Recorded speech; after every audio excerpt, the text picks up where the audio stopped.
সিরাতে মুস্তাকিম, সেই সিরাতে মুস্তাকিম আপনার কাছে চাই। তখন আল্লাহ বলে লাকামা সাআলতা ইয়া আব্দি, ও বান্দা তুমি যা চাইলি আমি আল্লাহ তোকে দান করলাম। তাহলে নামাজের দ্বারা কি হয়? বান্দার সাথে আল্লাহর কথোপকথন হয়, নামাজের দ্বারা সগীরা গুনাহ মাফ হয়, নামাজের দ্বারা আল্লাহর নিকটবর্তী হওয়া যায়, নামাজের দ্বারা আল্লাহ এবং তার রাসূলের সন্তুষ্টি অর্জন করা যায়।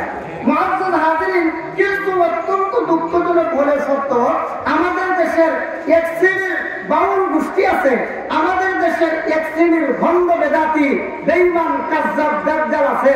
এরা বলে ৫ ওয়াক্ত নামাজের বিবরণের কথা কোরআনে নাই। যদি ৫ ওয়াক্ত নামাজের বিবরণের কথা কোরআনে থাকতো তাইলে আমরা নামাজ পড়তাম।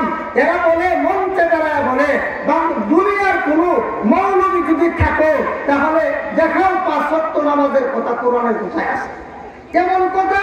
আমাদের দেশের এক শ্রেণীর ভণ্ড দাজ্জাল কাযযাব বেঈমানের গোষ্ঠী বলে, যদি আমার কথা বিশ্বাস না হয় ইউটিউবে চার্জ দেন, চার্জ দিয়ে দেখেন একদল বেঈমানের গোষ্ঠী